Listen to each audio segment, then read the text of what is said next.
வணக்கம் வந்தன மக்களே, இது தமிழச்சி குரல், உங்களில் ஒரு குரல். இந்த காணொலியில் நீங்கள் பார்க்க போகிற சிறுகதை காதல் வைத்து காத்திருந்தேன்.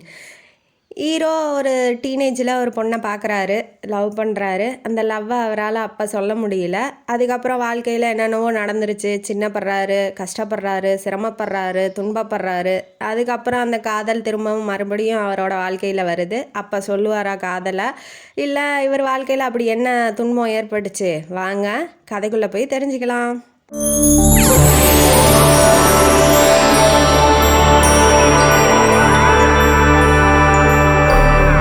இந்த கதையோட ஆரம்பத்தில் ஹீரோவான கதிரவனை இன்ட்ரடியூஸ் பண்ணுறாங்க. அவர் தன்னோட பொண்ணு, 6 வயசு பொண்ணு, இதயா பேர். அவள் வந்து கொஞ்சம் மூளை வளர்ச்சி கம்மியாக இருக்குது. அவளை பார்த்தோன்னே யாருக்கும் தெரியாது, பழகும்போது தான் தெரியும்.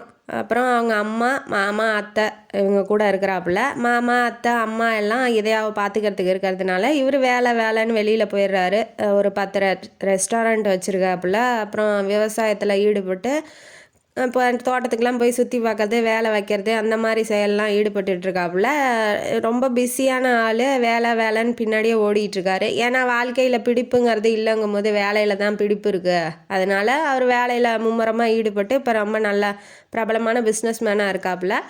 அவங்க மாமா வந்து ஒரு 3-4 ஃபோட்டோ எடுத்துகிட்டு வந்து, இந்தா பாரு மாப்பிள்ள, ஏதாவது பொண்ணு பிடிச்சிருந்தா சொல்லு, நான் கல்யாணம் பண்ணி வைக்கிறேன் அப்படின்னு சொல்கிறாப்புல. கல்யாணம் ஆயிடுச்சு மாமா எனக்கு அப்படின்னு சொல்லி அவர் சொல்கிறாரு.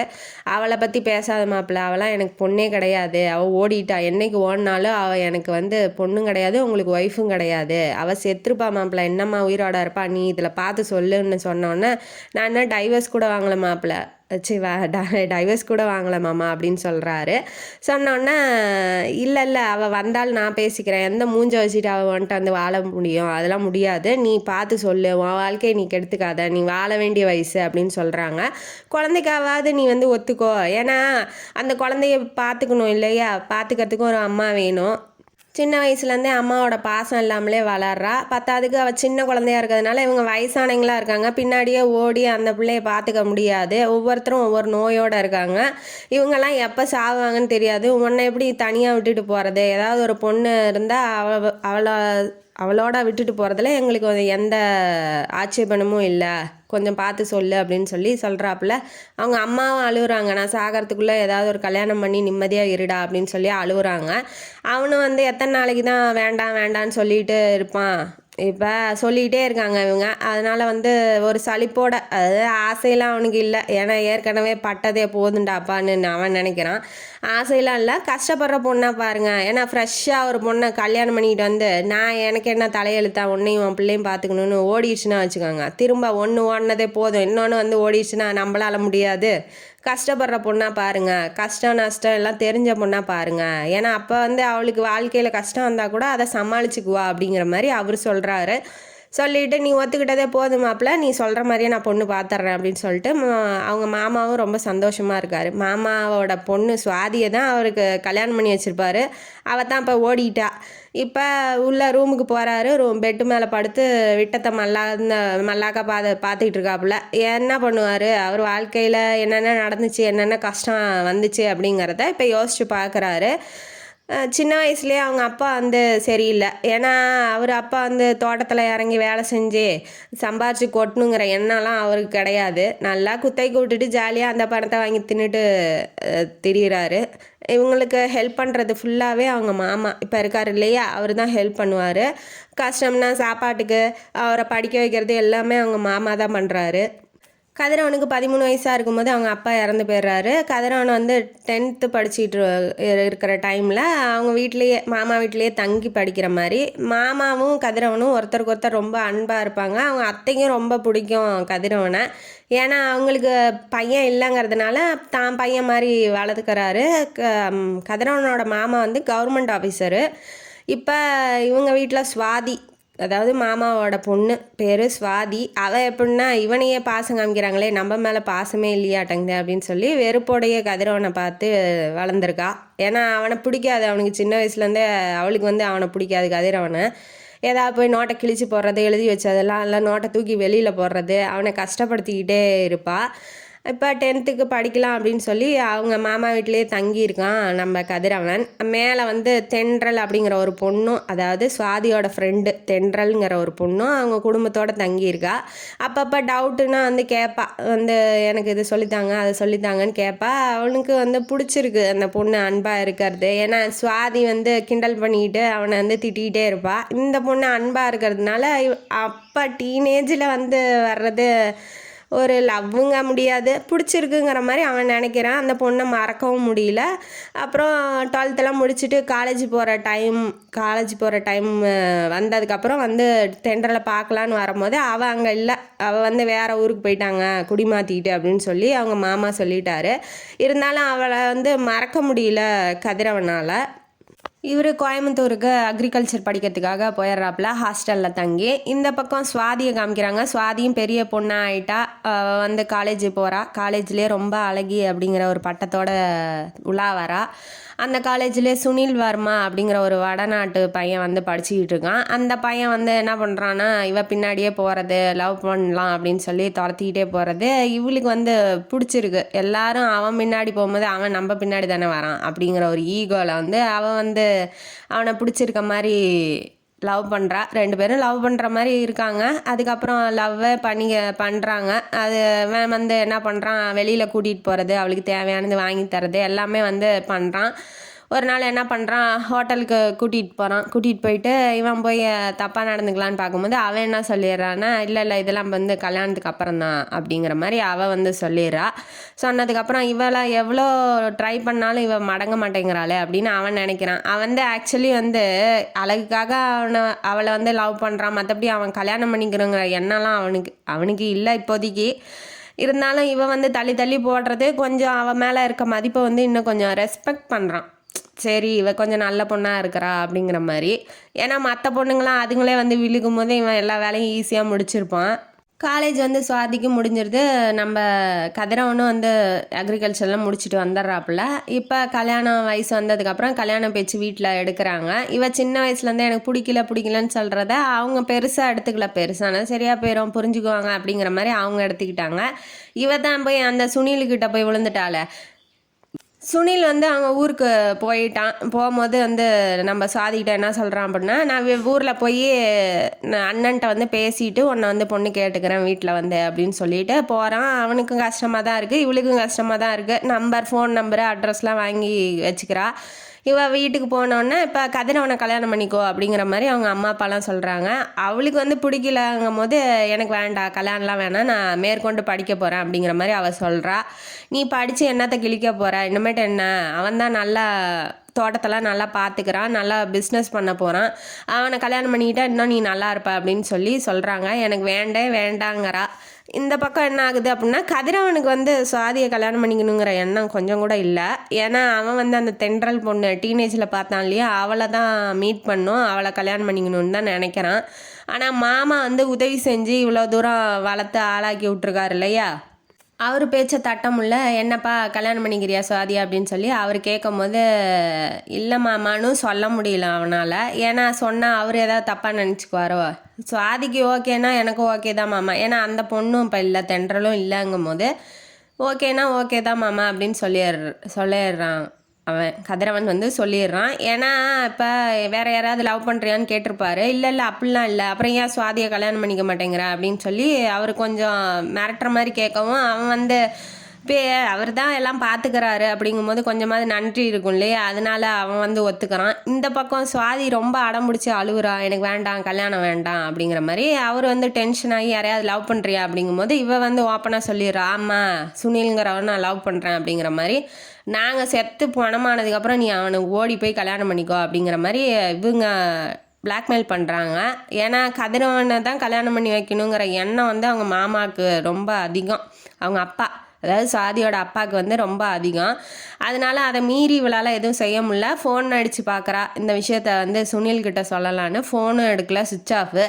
போய் அவன் ஃப்ரெண்ட்ஸுங்கள்ட்டெல்லாம் போய் கேட்குறா, இந்த மாதிரி அவனை பார்த்தீங்களாங்கும் போது அவன் ஒரு ஃப்ராடு, அவனை நம்பி நீ ஏன் இப்படி இருக்கிற, உனக்கு பார்த்த பையன் நல்ல பையனாமே, கெட்ட பழக்கம் எதுவுமே இல்லைங்கிறாங்க அவன் வேலை வாங்கி தரான்னா இப்போ என் ஃப்ரெண்டோட அவன் அட்ரஸுக்கு போனால் அந்த அட்ரஸில் யாருமே இல்லை, அவனை நம்பி நீ ஏன் உன் வாழ்க்கைக்கு எடுத்துக்கிற, போய் உன் வேலையை பாருமான்னு அவன் ஃப்ரெண்டே அட்வைஸ் சுனிலோட ஃப்ரெண்டே இவளுக்கு அட்வைஸ் பண்ணுறான்.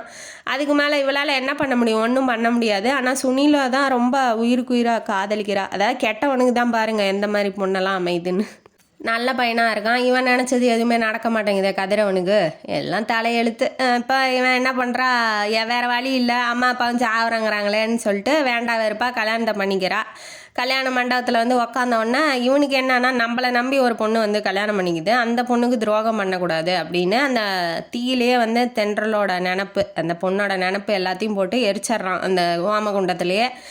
கல்யாணம் பண்ணிக்கிறான். ரொம்ப அழகாகவும் இருக்கா. அவளுக்கு அந்த அசிங்கம்லாம் சொல்கிற அளவுக்கு இல்லை, இருந்தாலும் அழகாக இருக்கா. சரி, அவள் வாழ்க்கை துணைவியாக ஏற்றுக்கணும் அப்படின்னு மனசார நினச்சி தாலி கட்டுறான். தாலி கட்டி கல்யாணம் பண்ணிக்கிறான். இப்போ வந்து ஃபஸ்ட் நைட்டும் வருது. வந்தோடனே இவள் பால் சொம்பால் வேண்டாம் வெறுப்பாக வரா. இவன் வந்து கோட்டை கட்டிகிட்டு இருக்கான், இப்படி பண்ணலாம், அந்த மாதிரி பேசலாம், இந்த மாதிரி செய்யலாம் அப்படிங்கிற மாதிரி அவளுக்கு என்ன பிடிக்குமோ பிடிக்காது என்னவோ அதெல்லாம் வந்து பேசி பார்க்கலாம் அப்படிங்கிற மாதிரி.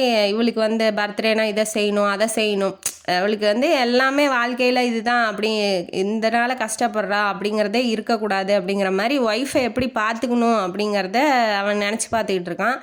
இவன் என்ட்ரானோன்னா பால் சம்பை வாங்கி வைக்கிறான். உடனே ஏன் இப்படி இருக்கா, என்னோட சுவாதியை எனக்கு திரும்ப வேணும், என்னை கிண்டல் பண்ணிகிட்டு இருப்பியா, அதுதான் எனக்கு ரொம்ப பிடிக்கும்னு சொல்கிறான். இவன் வந்து எதுவுமே பேசலை. அவன் கிட்ட போகும்போது இவன் தள்ளி போய் உக்காந்துக்கிறா. அவளுக்கு தான் ஆபியஸாக பிடிக்கல இல்லையா கல்யாணம், ஏன் கல்யாணமே ஆயிடுச்சு, அவன் தான் கெட்டவன்னு சொல்கிறாங்க. பேசாமல் ஒரு கொஞ்சமாக டைம் கேட்டு அதுக்கப்புறம் மனசை மாற்றிக்கலாம் தான்.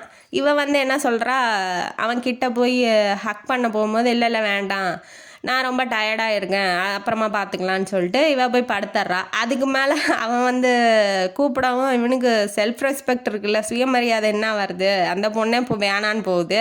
நம்ம ஏன் போய் கூப்பிடணுன்னு இவனும் விட்டுறான். வெளியில் கூப்பிட்றான், வா வெளியில் போகலாம் அப்படிங்கிற மாதிரி கூப்பிட்றான். அவள் வந்து வெளியில் போய் இப்போ என்ன பண்ண போகிறான், படம் பார்க்க போகலாம் வா அப்படின்னு சொல்லிக்குவேன். இப்போ அந்த படத்தை பார்த்து நான் என்ன பண்ண போகிறேன், அதாவது இவளுக்கு வந்து வாழணுங்கிற எண்ணம் இல்லைன்னா அடுத்தவனை போய்ட்டு ஏன் கஷ்டப்படுத்துகிறாங்கிற மாதிரி தான் எனக்கு தோணுது.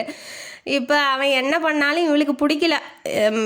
அதான் வேண்டாத பொண்டாட்டி, கைப்பட்டா குத்தம் கால்பட்டா குத்தம்பாங்க, அந்த மாதிரி வேண்டாத புருஷனாக ஆகிட்டான் இவன். அதனால் இவன் என்ன செஞ்சாலும் எவ்வளோ உருகி ஊற்றினாலும் இவளுக்கு வந்து பிடிக்கல.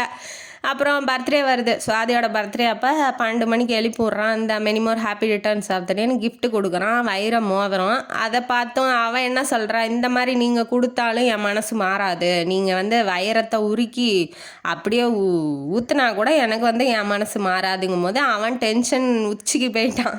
என்ன தான் பிரச்சனை என்னன்னு முதல்ல சொல்லு, அதுக்கப்புறம் வந்து நான் வந்துட்டு பேசுகிறதும் பேசாதும் அதுக்கப்புறம் பேசிக்கலாம் அப்படிங்கிற மாதிரி சொன்னோன்னே, நான் வந்து இப்படி சுனிலுங்கிற ஒருத்தரை லவ் பண்ணேன்னு எல்லாத்தையும் சொல்லிடுறா. சொன்னோடனே அதெல்லாம் முடிஞ்சிடுச்சுமா, நீ லவ் பண்ணாலும் சரி அவனோட ஓடி போயிருந்தாலும் கல்யாணத்துக்கு முன்னாடியே நீ அதெல்லாம் செஞ்சுருக்கணும், ஏன் அதை அவங்க அப்பா அம்மாட்ட சொல்ல வேண்டியதானே அப்படின்னு சொல்லும் போது, அவங்க தான் சாவறாங்கிறாங்களே நான் எப்படி சொல்ல முடியும் அப்படிங்கும் போது, என்கிட்ட சொல்லியிருந்தா நான் வந்து அவங்கள கன்வின்ஸ் பண்ணியிருப்பேன்லங்கும் போது உங்கள்கிட்டையும் சொல்லக்கூடாதுன்னு சொல்லிட்டாங்க அப்படின்னு அவ சொல்கிறா. சரி எல்லாம் முடிஞ்சிடுச்சு, இப்போ கல்யாணமும் ஆயிடுச்சு, நீ எவனை லவ் பண்ணாலும் பரவாயில்ல, நான் தான் உனக்கு புருஷன், நீ தான் எனக்கு பொண்டாட்டி, இப்போ வந்து இந்த வாழ்க்கை அது முடிஞ்சு போனது, நிழல் இது நிஜத்தை ஏதோ அதை அக்செப்ட் பண்ணிட்டு வாழ பழகு அப்படின்னு சொல்கிறாப்புல. அவளுக்கும் அதுதான் உண்மைங்கிற மாதிரி இப்போ தோணுது. கொஞ்சம் கொஞ்சமாக பேசி பழகிறான்.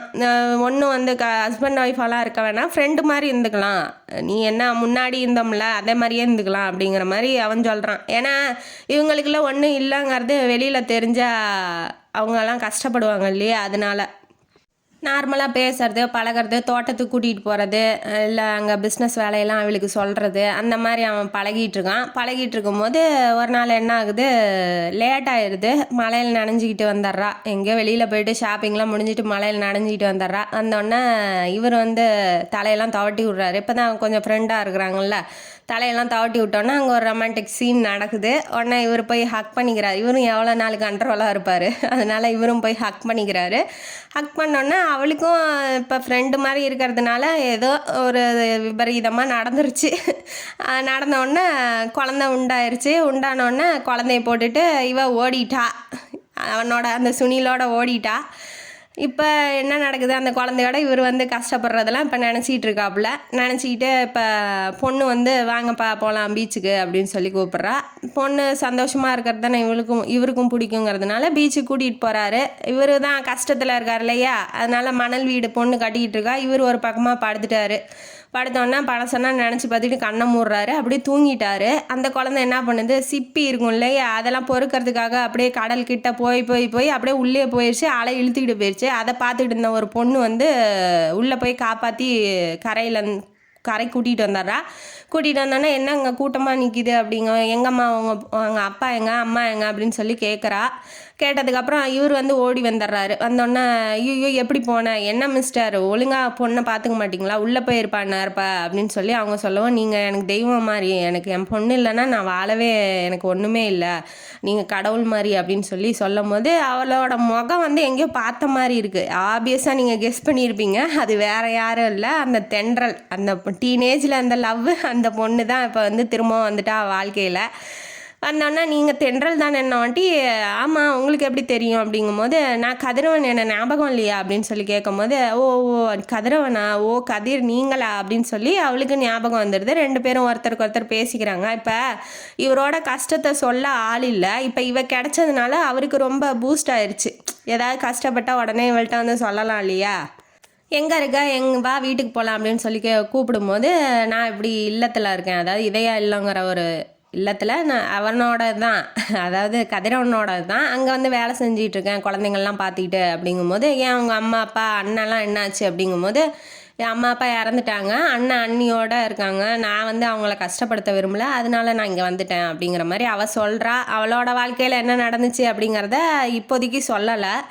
இப்போ வா வீட்டுக்கு போகலான்னு வாட்டி வீட்டில் எல்லோரும் போய் சுவாதி எப்படி இருக்கா அப்படின்னு சொல்லி கேட்குறா. கேட்டோடனே இந்த மாதிரி ஓடிட்டா, பொண்ணை பெற்று போட்டு அவளாம் வந்து என்ன செத்துருப்பான்னா இருப்பா, உயிரோடு இருக்க மாட்டா, இவனை இப்படி கஷ்டப்படுத்தியிருக்காளே அப்படின்னு சொல்லி அவங்க குடும்பத்தில் இருக்கவங்களாம் சொல்லவும், இவனோட சுச்சுவேஷன் என்ன அப்படிங்கிறது அவளுக்கு புரியுது. அவள் வந்து ஆறுதலாக சொல்கிற கதறிகிட்ட போய், நீங்கள் கவலைப்படாதீங்க, நான் தான் இருக்கேன்ல, குழந்தைய நல்லா பார்த்துக்கிறேன். அந்த குழந்தையும் வந்து தென்றல்னா ரொம்ப பிடிச்சிருக்கு அவளுக்கு. அந்த குழந்தைய அம்மா அம்மான்னு சொல்லி கட்டி பிடிக்கிறது, அவள்கிட்ட போய் பேசுறது பழகிறது, அந்த குழந்தைய நல்லா ஊட்டி விடுறது, சாப்பாடு எல்லாமே வந்து அவளே பண்ணுறதுனால அந்த குழந்தைக்கும் தென்றலை ரொம்ப பிடிச்சிருக்கு. அம்மா பொண்ணு மாதிரி இருக்காங்க. இப்போ அடிக்கடி வர்றது வீட்டுக்கு இந்த மாதிரி பழகிட்டு இருக்கா. இவங்க என்ன பண்ணுறாங்க, தென்றலை கல்யாணம் பண்ணிக்கிறியா அப்படின்னு சொல்லி கதிரவன்கிட்ட கேட்கும்போது, அவளோட விருப்பம் என்னன்னு எனக்கு தெரியாமல் நான் எப்படி பண்ணிக்கிறது, நான் போய் முதல்ல கேட்டு பார்க்குறேன்னு சொல்லிட்டு இப்போ இவர் போய் பழைய காதல் வந்து உள்ளுக்குள்ளேருந்து முளைச்சி வருது. உடனே போய் தென்றல்கிட்ட கேட்குறாரு, இப்படி வந்து அம்மாவா இதையாக்க அம்மாவாகவும் எனக்கு ஒய்ஃபாகவும் என்னால் இருக்க முடியுமா அப்படின்னு சொல்லி கேட்கும்போது, அவள் வந்து இல்லை என்னால் முடியாது, என் வாழ்க்கையில் இனிமேட்டு கல்யாணங்கிறதுக்கு இடம் இல்லை அப்படின்னு சொல்லி அவளோட ஃப்ளாஷ்பேக்கு இப்போ போகுது. ஏன் என்னாச்சு காரணம் சொல்லு அப்படின்னு சொல்லி சொல்லும் போது, ஒரு விதவையை நீங்கள் கல்யாணம் பண்ணிக்க ஆசைப்பட்றீங்களா அப்படின்னு சொல்லி கேட்கும் போது, நீ என்ன விதவை, அவனுக்கு கல்யாணம் ஆயிடுச்சா அப்படின்னு சொல்லி அவன் வந்து அவனுக்கு தூக்கி வாரி போட்டுருது. இப்போ இவளோட கதை என்ன அப்படிங்கிறது இப்போ இந்த ஸ்டோரியில் வருது. அப்பா அம்மா இறந்து போயிருப்பாங்க. அண்ணன் வந்து ஏதோ மாத சம்பளத்துக்கு போய் அவங்க 2 குழந்தைங்க, இவளுக்கு அவங்க ஒய்ஃபுக்கு எல்லாம் சம்பாரித்து போட்டுக்கிட்டு இருக்கிறாப்புல. இவருக்கு வந்து ரொம்ப கஷ்டத்தில் தான் இருக்காங்க. எப்படியாவது பொண்ணை தங்கச்சி வந்து கல்யாணம் பண்ணி கொடுத்துடணும் அப்படிங்கிற மாதிரி எண்ணத்தில். அவங்க அன்னைக்கு வந்து பிடிக்கல இவளை தென்றலை, இருந்தாலும் ஏதாவது சொல்லிக்கிட்டே சாப்பாடு போடுறாங்க. வேறு வழி எங்கேயும் அவளுக்கு போகிறதுக்கு இடம் இல்லை இல்லையா. இப்போ என்ன பண்ணுறாங்க, சுதாகருங்கிற ஒரு பையனை பார்க்குறாங்க. அந்த பையன் வந்து கவர்மெண்ட் ஆஃபீஸர் தான், நல்ல வரதட்சணை கொடுத்து கல்யாணமும் பண்ணி வைக்கிறாங்க. அவன் ரொம்ப அழகாக இருக்கான் சுதாகர். அவளுக்கு வந்து பட்டாம்பூச்செல்லாம் பறக்குது. அப்பா நம்ம வாழ்க்கையில் இவ்வளோ நாள் கஷ்டப்பட்டதுக்கு நல்ல மாப்பிள்ளையாக கிடச்சிட்டான்டா அப்படின்னு அவன் நினச்சிட்டு ரெக்கை கட்டி பறக்குது. ஃப்ரெண்ட்ஸ்லாம் வந்து கிண்டல் பண்ணுறாங்க, பார்த்துடி யாருக்கிட்டையும் விட்டுறாதடி உன் ஹஸ்பண்டை, என்னன்னே தெரியாமல் ஹஸ்பண்டை விட்டுறாதடி, நல்லா இறுக்கி கட்டியமாக பிடிச்சிக்கோ, யாராவது தள்ளிட்டு போயிட போகிறாங்க, அவ்வளோ அழகாக இருக்காருன்னு இதுங்க வேற உசுப்பேற்றி விடுதுங்க. அதுக்கப்புறம் எல்லாம் கல்யாணம்லாம் நல்லபடியாக முடிச்சுட்டு பெரிய எதிர்பார்ப்போட பால் சம்போட உள்ளே போகிறான் ஃபஸ்ட் நைட்டுக்குள்ளே. இவன் வந்து அமைதியாக உக்காந்துட்டு இருக்கான், எந்த ரியாக்ஷனும் இல்லை. சரி அவன்கிட்ட ரியாக்ஷன் இல்லைன்னா நம்ம ரியாக்ட் பண்ணுவோன்னு சொல்லிட்டு இவன் என்ன பண்ணுறா, பால் சம்பை கொடுக்குறா, அவன் வாங்கி அந்தாண்ட வைக்கிறான். இவளே போய் சுதா அப்படின்னு சொல்லி கையை பிடிச்சி அப்படியே மேலே சாயிறா அவன் மேலே. அவன் வந்து தென்றல் அப்படின்னு சொல்லிட்டு இப்படி பிடிக்க போகும்போது கை கால்லாம் நடுங்குது, அவனுக்கு படபடன்னு வருது, வேர்த்து ஊற்றுது. அவனுக்கு என்ன ப்ராப்ளங்கிறதே அவளுக்கு தெரியல. என்னாச்சுங்கும் போது, இல்லை எனக்கு கொஞ்சம் உடம்பு சரியில்லை, இது அப்புறமா பார்த்துக்கலாமா அப்படின்னு சொல்லிட்டு அப்படியே இவனுக்கு கதிரவனுக்கு அவளால் ப்ராப்ளம், தென்றலுக்கு அவனால் ப்ராப்ளம். இப்போ படுத்தோடனே காலையில் விடிஞ்சு பார்க்கும்போது அவன் தூக்கில் தொங்கிக்கிட்டு இருக்கான். ஐயோ என்னடா அது, வாழவே இல்லை, கல்யாணம் தான் ஆச்சு, வாழவே இல்லை, அதுக்குள்ளே தூக்கில் தொங்கிட்டு இருக்கியே, என்னடா பிரச்சனை அப்படின்னு சொல்லிட்டு ஒரு லெட்டர் எழுதி வச்சுருப்பான். அந்த லெட்டரை திறக்கும் போது தான் அவனுக்கான பிரச்சனை என்னென்னா, அவன் வந்து திருநங்கை மாதிரி, அதாவது ஆணோட உடம்பு ஆனால் பெண்ணோட மனசு இருக்குது அவனுக்கு. இப்போ அவனால் போய் எப்படி அவளை சந்தோஷப்படுத்த முடியாது இல்லையா? அதை போய் வெளியில் சொல்லவும் முடியல. அவங்க அம்மா அப்பாட்ட சொன்னால் ஏற்றுக்கிற நிலமையில அவங்க அம்மா அப்பாவும் இல்லை.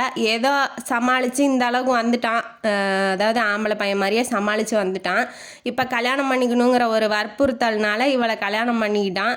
உன்னை வந்து கஷ்டப்படுத்த நான் விரும்பலை இதுக்கு மேலேயும் அப்படின்னு சொல்லிட்டு அவன் தூக்கில் தொங்கிட்டான். தயவுசெய்து இதை வெளியில் யாருக்கிட்டையும் சொல்லிடாத, என் மான மரியாதையெல்லாம் போயிடும், அப்படியே கம்பீரமான ஆம்பளையாகவே நான் செத்ததாக இருக்கட்டும் அப்படிங்கிற மாதிரி அவளுக்கு லெட்டர் எழுதி வச்சுட்டு இவன் செத்து போயிட்டான்.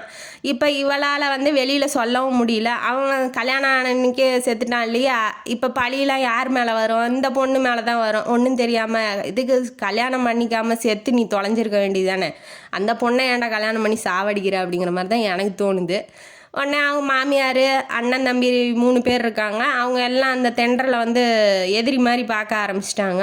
அவங்க வந்து இளவுக்கு வந்ததோடு சரி வீட்டுக்கெலாம் கூட்டிகிட்டு போகல, சொத்தெல்லாம் இருக்குது பிரித்து கொடுப்பாங்க நீ இங்கே இரு அப்படிங்கிற மாதிரி அவங்க விட்டுட்டு போயிட்டாங்க. அண்ணன் அண்ணிலாம் தென்றலை வந்து ஒரு மனுஷாவே மதிக்கிறதில்ல. அந்த 3 அண்ணன் தம்பியும் யாரை வச்சுக்கலாம், நீ வச்சுக்கிறியாடா நான் வச்சுக்கிறியாடா அப்படிங்கிற மாதிரி பேசிகிட்டு இருக்கானுங்க.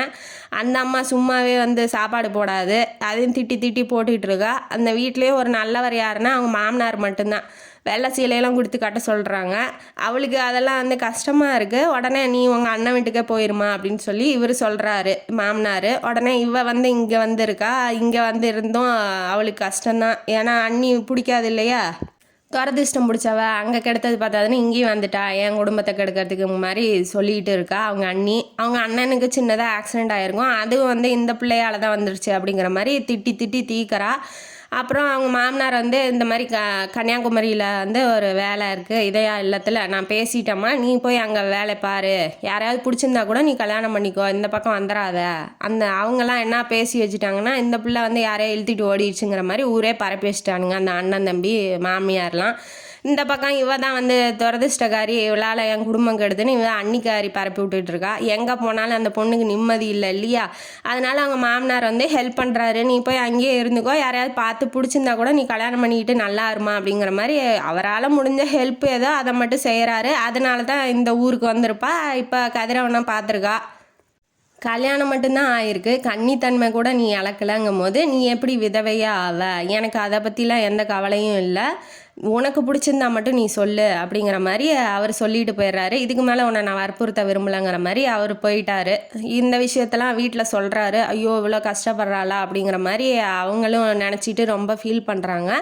அதுக்கப்புறம் நாட்கள் நகருது, ஒருத்தருக்கு ஒருத்தர் பேசிக்கிறாங்க, எப்போதும் போல் பழகுறாங்க. அந்த குழந்தை வந்து நைட்டு மட்டும்தான் அவளை விட்டுட்டு தூங்கும். இப்போ அதையும் விட மாட்டேங்குது, வாங்க நீங்கள் வீட்டுக்கு வாங்கன்னு ரொம்ப அட்டாச் ஆயிடுது குழந்தை, அதாவது இதயா வந்து தென்றல் கூட. இப்போ அவருக்கு வேறு வழியும் இல்லை, குழந்தைக்காவது ஒத்துக்கோ ஏன் அப்படின்னு சொல்லி திரும்ப ஒரு தடவை கேட்குறாரு. இல்லை எனக்கு வந்து அவர் சுதாகர் வந்து முதல் ஹஸ்பண்டாக இருந்தாலும் அவர் மேலே ரொம்ப லவ் பண்ணிட்டேன், அந்த ஃபீலிங்கை வந்து என்னால் மாற்றிக்க முடியல, உங்களுக்கு ஒய்ஃபாக நடந்துக்க என்னால் உடனே முடியாது அப்படிங்கிற மாதிரி அவ சொல்லவும், நீ ஏன் உடனே அதை எல்லாத்தையும் நினைக்கிற, நம்ம ஃப்ரெண்ட்ஸாக இருப்போம், இவருக்கு தான் ஆல்ரெடி அனுபவம் இருக்குல்ல, ஃப்ரெண்ட்ஸாக இருப்போம் அதுக்கப்புறம் பேசிக்கலாம் அப்படிங்கிற மாதிரி அவர் சொல்கிறாரு. சரி ஓகே, குழந்தைக்காகவாது ஒத்துக்கணும் இல்லையா, இவருங்க வாழ்க்கையில் கஷ்டப்பட்டுருக்காரு அப்படிங்கிறதுனால இப்போ கல்யாணம் சிம்பிளாக ஒரு கோயிலில் நடந்து முடியுது. இவ வந்து திரும்ப ஒரு ஃபஸ்ட் நைட் வருது, இவ பால் சொம்போட போகிறா. உள்ளே போனோன்னே ரூமுக்குள்ளே என்ன வேணாலும் நம்ம தனித்தனியாக இருந்துக்கலாம், வெளியில் போகும்போது மட்டும் அந்யோன்யமாக இருக்கிற மாதிரி இருந்துக்கலாம். ஏன்னா சுற்றி இருக்கிறவங்க எதிர்பார்ப்பாங்க இல்லையா, ஒரு சந்தோஷமாக இருக்காரா இல்லையான்னு அப்படின்னு சொல்கிறாரு. எனக்கு புரியுது கதிர், நீங்கள் சொல்ல வேணாம் அப்படின்னு சொல்லிட்டு போய் படுத்துக்கிறா. அவரும் படுத்துக்கிறார். அவருக்கு ரொம்ப பிடிச்சிருக்கு. ஏன்னா ரொம்ப மரியாதை தரா, அன்பாக இருக்கா, குழந்தைய அம்மாவோட அதிகமாக பார்த்துக்கிறாங்கும் போது அவள் மேலே அன்பும் அதிகரிக்குது. அவரால் வெளிப்படுத்த முடியலையே அப்படிங்கிற ஒரு எண்ணம் அவருக்கு இருக்குது. இப்போ என்ன பண்ணுறாரு, எப்போதும் போல் ஒன்று முன்னா இருக்க மாதிரி நடிக்கிறாங்க. ஹனிமூனுக்கு வலுக்கட்டாயமாக அனுப்பிச்சி விட்றாங்க. அனுப்பிச்சி விட்டோன்னே அங்கே போய் ஊட்டியில் எல்லாம் சந்தோஷமாக இருக்கிற மாதிரி சுற்றுலாலாம் பார்த்துட்டு நல்லா ஜாலியாக இருந்துட்டு வராங்க. ஹஸ்பண்ட் ஒய்ஃபெல்லாம் இல்லை. இதுக்கப்புறம் ஊருக்கு வந்ததுக்கப்புறம் தோட்டத்தெல்லாம் சுற்றி காமிக்கிறீங்களா அப்படின்னு சொல்லி தென்றல் கேட்குறா. அதே மாதிரி அவரும் தோட்டத்தெல்லாம் சுற்றி பார்க்க கூட்டிகிட்டு போகிறாரு. பிஸ்னஸில் என்னென்ன ஹெல்ப் பண்ண முடியுமோ சொல்லுங்கள், நான் பண்ணுறேன் அப்படின்னு சொல்லி சொல்கிறா. அதையும் செய்கிறாரு. இப்போ அவனுக்கு, அதாவது சுவாதிக்கு இவர் சொல்லியிருப்பார். பட் ஆனால் தென்றல் கதிரிட்ட இப்போ சொல்கிறா, என்னால் என்ன பண்ண முடியுமோ நான் பண்ணுறேங்க அப்படின்னு சொல்லும் போது அவருக்கு ரொம்ப சந்தோஷமாக ஆகுது. ஒரு நாள் என்ன பண்ணிகிட்டு இருக்கா, குளிச்சுட்டு ட்ரெஸ் மாற்றிக்கிட்டு இருக்கா. அப்போ என்ன பண்ணியிருப்பார், இவர் தெரியாதனமாக கதவை திறந்துட்டு உள்ளே போயிருப்பார்.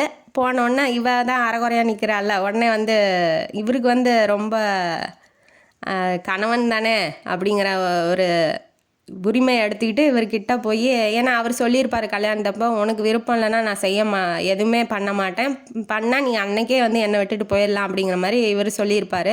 அதை நம்பி கல்யாணம் பண்ணியிருப்பா. இவளுக்கு கொஞ்சம் கொஞ்சமாக கதிரவனை பிடிக்க ஆரம்பிக்குது. ஒரு பெண்ணை நம்மளே போய் எப்படி சொல்கிறதுங்கிற மாதிரி இவ தயக்கத்தில் இருந்திருப்பா. இப்போ அந்த சீனே சுச்சுவேஷனே க்ரியேட் ஆகிருக்கிறதுனால இவர் போய் ஹக் பண்ணுறாரு.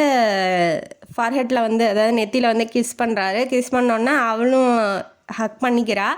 அப்புறமேட்டு இவருக்கு ஞாபகம் வந்துடுது, ஐயோ நம்ம ஏதோ சொன்னோமே, அதை நம்ம மீறுறோமோ அப்படிங்கிற மாதிரி. இல்லை என்னை மன்னிச்சிரு அப்படின்னு சொல்லிட்டு இவர் போயிடுறாரு. ஃபோன் பண்ணி கூட மன்னிச்சிருமா, தெரியாமல் நடந்துடுச்சு அப்படின்னு சொல்கிறாரு. அது அவளுக்கு பிடிச்சிருக்கு. இப்போ ஃபோர்ஸாக பண்ணாமல் அன்பாக தானே செய்கிறான் அப்படிங்கும் போது அவளுக்கு பிடிச்சிருக்கு. சிரிச்சுட்டே ஃபோனை வச்சிட்றா. மற்றபடி அவளுக்கு கோபம் அப்படிங்கிறதுலாம் எதுவும் இல்லை.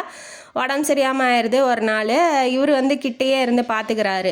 ஒரு செகண்டுக்குள்ளே இந்தாண்ட நகரவே இல்லை. எல்லாம் ஆஃபீஸ் வேலை, அதை எங்கேயுமே போகல. அவளை ஃபுல்லாக ஜுரத்தில் ரொம்ப ஹாஸ்பிட்டலில் சேர்க்குற மாதிரி ஆயிடுச்சு. ஜுரத்தில் ஃபுல்லாக இருக்கிறதுனால அவளை ரொம்ப நல்லா பார்த்துக்கிறாரு.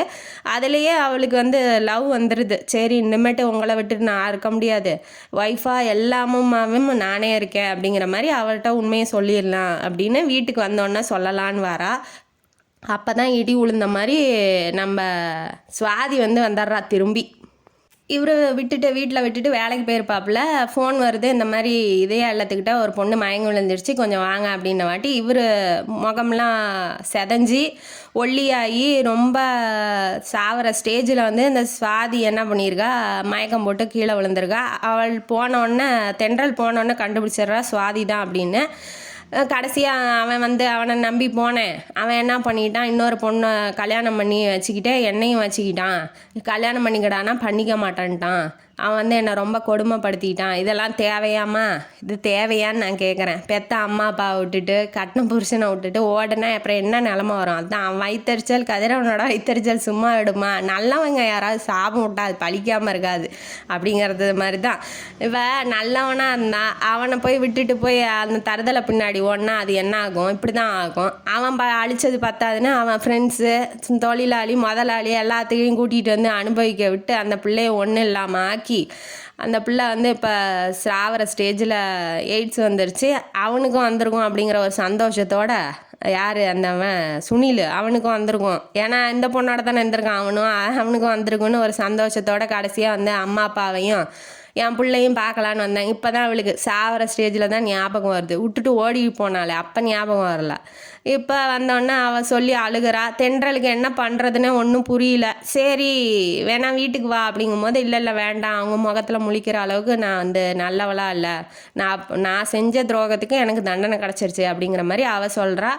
அப்புறம் நம்ம இதயாவோட பர்த்டே அன்னைக்கு இதயா இல்லத்தில் இருக்கிறவங்களுக்கெல்லாம் ஸ்வீட்டு தந்துகிட்டு இருக்கும்போது அவள் முகம் கோரமாக இருக்கிறதுனால அந்த பொண்ணு பயந்துக்குது. இதயா, ஏமா இப்படி மூஞ்ச வச்சுக்கிட்டு இப்படி வர அப்படின்னு அவங்க அப்பா அப்பா திட்டுறாரு, சுவாதியோட அப்பா, போமா அங்கிட்ட சீக்கிரம் ஸ்வீட்டை கொடுத்து அனுப்புடா கதிர் அப்படின்னு சொல்கிறாரு. அண்ணன் ஸ்வீட்டை கொடுத்து அனுப்புகிறா, இது நான் வந்து உங்களுக்கு கசப்பை கொடுத்தாலும் நீங்கள் ஸ்வீட்டை தரீங்களே அப்படிங்கும் போது அப்படின்னு நினச்சிக்கிறா அவள். அதுக்கப்புறம் இதையா வந்து தென்றல்கிட்ட அம்மா அம்மான்னு ஓட்டுறதும் அதெல்லாம் பார்த்து அவளுக்கு சந்தோஷமாக இருக்குது. சரி குழந்தையும் நல்லா பார்த்துக்கிறா, நம்மளால் ஒன்றும் பண்ண முடியல, நம்ம வாழ்க்கை எப்படி சீரழிஞ்சு நாசமாக போயிடுச்சு அப்படிங்கிற மாதிரியே ஒரு வாரத்தில் அவளும் செத்து போயிடுறா. கதிர் வந்து வேலை விஷயமா வெளியூருக்கு போயிருப்பார். தென்றலை விட்டுட்டு எப்போதுமே இந்த மாதிரி வெளியிலலாம் போக மாட்டார். ஒய்ஃப்னா அவ்வளோ உயிராக இருக்கார். ஏன்னா அன்பான ஒய்ஃபு கிடச்சிருக்காங்க இல்லையா, சும்மா எரிஞ்செறிஞ்சு விழுந்தவள்கிட்டே அவ்வளோ அன்பாக இருந்தார். இப்போ அன்பாக கிடைக்கும், ரொம்ப அன்பாக இருக்கார். இப்போ என்ன பண்ணுறாரு, அங்கே போயும் அவரோட தென்றலோட ஞாபகமாகவே இருக்குது அவருக்கு. என்ன பண்ணுறாளோ, ஐயோ இத்தனை நாள் இருந்ததே இல்லையே, என்னாச்சோ ஏதாச்சோன்னு நினச்சிக்கிட்டே இருக்கிறாரு அவளை பற்றி. எந்த வேலையாக இருந்தாலும் மத்தியானம் சாப்பாட்டுக்கு வந்து வீட்டுக்கு வந்துடுவார். ஏன்னா அவள் கையால் சாப்பிட்டாதான் அந்த சாப்பாடு வந்து நிறைவடைஞ்ச மாதிரி அவர் நினைக்கிறாரு. அதெல்லாம் பார்த்து தென்றலுக்கு வந்து ரொம்ப பிடிச்சிருக்கும். இப்போ இந்த சுவாதியும் செத்து போயிட்டா, அவள் வந்து கஷ்டத்தில் இருக்கா, யார்கிட்டயாவது சொல்லணும் அப்படிங்கிற மாதிரி. அதுவும் இல்லாமல் அந்த லவ்வை வெளிப்படுத்தலாங்கும் போது அந்த சுவாதி வந்து தொலைஞ்சிட்டா இல்லையா, அதையும் வெளிப்படுத்தணும் அப்படிங்கிறதுனால இவளுக்கு ரொம்ப லவ் ஆகி ஹஸ்பண்டுக்கு உடனே ஃபோன் அடிக்கிறா. அடித்தோடனே நீங்கள் எங்கே இருக்கீங்க, வாங்க உடனே வாங்க, உங்களை பார்க்கணும், உங்களை பார்க்காம என்னால் இருக்க முடியாது, ஏன் இத்தனை நாள் போய் அங்கே இருக்கீங்க அப்படிங்கும்போது, நாளைக்கு ஒரே ஒரு நாள் தாம்மா அப்படிங்கும்போது, இல்லை நீங்கள் உடனே வாங்க, வந்தே ஆகணும் அப்படின்னு சொல்கிறா. அவளுக்கு லவ் அதிகமாகிடுச்சு அப்படிங்கிறதுனால இவனும் எப்படா கூப்பிடுவான்னு தானே வெயிட் பண்ணிகிட்ருக்கான் தென்றல். அதனால் வந்து இவனும் ஃப்ளைட்டை பிடிச்சி உடனே வந்தோடனே ரூமு கதவை தட்டினோன்னே இவள் போய் ஹக் பண்ணிக்கிறா. ஹக் பண்ணோன்னே நீங்கள் என்னை விட்டு எங்கேயுமே போகாதீங்க, உங்களையும் இழக்க நான் விரும்பலை, நீங்கள் உலகத்தில் எவ்வளோ கஷ்டம் வந்தாலும் நான் உங்களை விட்டு எங்கேயும் போகிற மாதிரி இல்லை, நான் ரொம்ப உங்களை வந்து லவ் பண்ணுறேன் அப்படின்னு சொல்லி லவ்வை வெளிப்படுத்திடுறா. இத்தனை நாள் இதுக்கு தானே வெயிட் பண்ணிக்கிட்டு இருந்தேன், நீ உன் வாயால் சொன்னதே எனக்கு ரொம்ப சந்தோஷம் அப்படின்னு சொல்லி காதல் வைத்து காத்துக்கிட்டு இருந்த கதிரவனுக்கு ஒரு நல்ல காதலும் நல்ல மனைவியும் கிடச்சிட்டாங்க. அன்பான குடும்பம் இனிதான் இனிதான் நல்லபடியாக நல்லா வாழணும்னு நினச்சிக்கிட்டு இந்த கதையை இதோட முடிக்கிறோம். இந்த கதையிலேருந்து நமக்கு என்ன தெரியுது அப்படின்னா, காதல் பண்ணுங்க, எல்லாருமே பண்ணுங்க, ஆனால் காதலை கரெக்டான ஆள்கிட்ட பண்ணுங்க. ஏன்னா தெரியாதனமா அந்த சுவாதி சுனில் மாதிரி போய் பண்ணிட்டு வாழ்க்கையை தொலைச்சிட்டு நிற்காதீங்க அப்படிங்கிறது. அப்படியே ஒரு வாழ்க்கை அமைஞ்சாலும் அந்த வாழ்க்கை நல்லதாக அமைச்சுக்கோங்க. தப்பாக லவ் பண்ணியிருந்தாலும் கிடைச்ச வாழ்க்கையை நல்லபடியாக வாழுங்க அப்படிங்கிறது இந்த கதையோட கருத்து. இந்த கதையும் காணொலி உங்களுக்கு பிடிச்சிருந்தா லைக் பண்ணுங்கள், ஷேர் பண்ணுங்கள், சப்ஸ்கிரைப் பண்ணுங்கள், கமெண்ட் பாக்ஸில் கமெண்ட் பண்ணுங்கள். நன்றி மக்களே.